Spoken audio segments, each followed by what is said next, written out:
I told you this South African situation is going to get out of hand. It's going to get ugly very quickly. So for Cal Mthakathi, that is one of the activists. There is something happening in our country right now. We need to be alert. We need to be alert. There are forces that are driving a certain narrative that are all... Good morning, South Africa. Good morning to the world. Good morning to the people on the African continent. And what a good time to be alive. I'm sorry guys, welcome back again to the channel. Guys, we all know some days ago there was a rumor that came out that it was Israeli government that is sponsoring JACINTA and her crew, and JACINTA came out to debunk the news that it wasn't any Israeli government that is sponsoring her. But something is happening right now. The Israelis are daring South Africans. And you all know that some South Africans went to loot some Israeli shop, and their governments have retaliated. The government of Israel have given an ultimatum to South Africa. They said, you touch my people, we no go agree. I wouldn't be the only one to see this video. I want you guys to see this video, and please, as you're watching, help me to share this video because a lot of people need to see it. Help me to share this video. Subscribe if you've not subscribed. Turn on your bell notification if you've not turned it on, because I have a lot of videos that is coming up again. Videos that South Africans are hiding from you all. I'll be showing it here.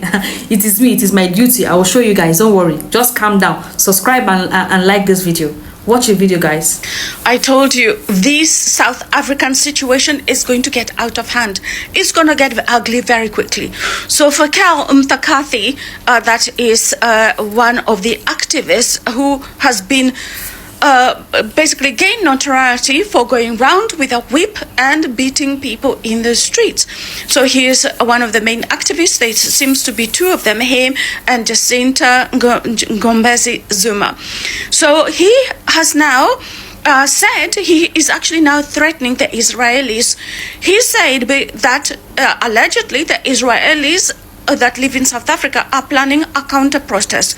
He said that he needs to control the narrative and that this was his thing. So he threatened the Israelis and some Muslims apparently who are thinking of doing a counter protest, as well as he threatened the government. So he said that this was his narrative and it's he that should be driving the whole narrative.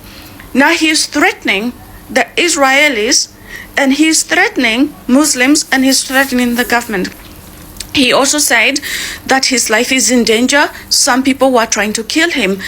This whole South Africa situation is going to unfold and manifest in ways that we would never have anticipated. Africa free. They must give us back our homes. They must give us back our land. They must give us back our jobs. We need houses. We need as now stand the Ekrisa number land. They are occupying Eastern Desert. By us to Gabastolen by Esigini Kuku, Kota, we are citizens of South Africa. Bona stand, Banantoyon, yet they don't have IDs. Yet they don't have papers. But in Amtlan, they should have been around because Batibana Banama papers. We got good English. We can speak English like any other person or parliament. I got a good English. I'm an educated person, but in the Ambancheng, look at me because I don't have a job. I'm retired at the age of 52. Uramapasa must give me a retirement payment, which is and if I'm retired. why is it that if South Africa does not comply with the rest of the world, and if South Africa wants to maintain being South African, whether they're white, black, and I'm speaking as a mixed race South African person. So if South Africa does not want to comply, most South Africans, because in the end of the day, we are South Africans. So if we don't want to comply, the Americans want to penalize us terribly. The Israelis call us barbarians, because if you say South African people are barbarians, you're not choosing one person or one race.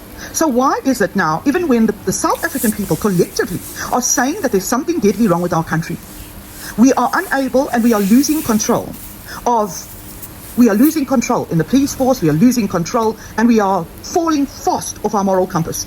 And if many, many people, whether it might be from any of the ethnical backgrounds in South Africa, are standing up for their ethnical background, why is it that people from all over the world feel that they're qualified to degrade South Africans, call South Africans lazy, put South Africans against each other, black and white South Africans, and mainly going after the white people and making this a race issue? This is not a race issue. To be South African, or to be a part of any country, is being a part of a society that works, being part of a country that works, being part of having people legally documented so that South Africa can sustain itself for generations and generations to come. Why is it that anybody, any other influencer, absolutely anybody, can stand up and degrade South Africans and continue to create racial divide and all sorts of divide? So if South Africa stays and says, wait a minute, wait a minute, wait a minute, we need to be able to maintain what it means to build a great and beautiful country for everybody. And the only way we can do that is by fixing South Africa first for the South Africans. So why is it such an ugly thing? Because we do have lots of love and respect for people from our fellow African continent. But we got to straighten up. And so has every country on the African continent. So we have to straighten up because we have generations that we haven't even met to take care of. So by all means, why would we use the opportunity to put South Africa down? Why, if you've never even lived in South Africa, if you know nothing about South Africa, why would you take the opportunity to continue destroying a country that has been so kind to our fellow brothers and sisters? Why would we do that?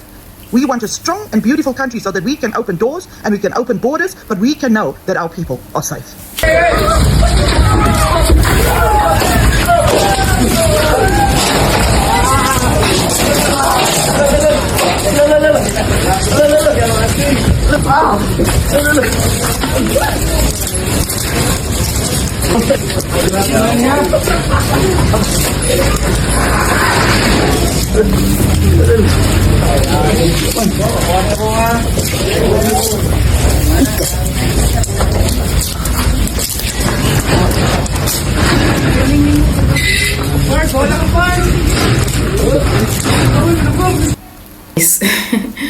A lot is happening in South Africa. A lot, like a lot.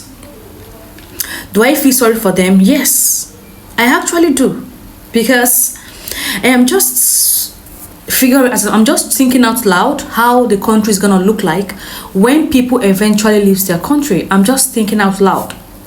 Now the Israeli government, there are battles you cannot fight, and there are battles you live for another day. But all the same, as a subscriber to this channel, what do you have to say to them? Do they really deserve what is about to come to them, or they don't? Because I could see JACINTA still, fueling the issues. All her interviews, she stays, making statements like, we're gonna be going house to house, we're gonna be chasing away people from their houses, even people that are living legally in your country, to the point that even the Tongsa people of South Africa, they are now being mistaken for foreigners. You're now attacking your own people. But it's all.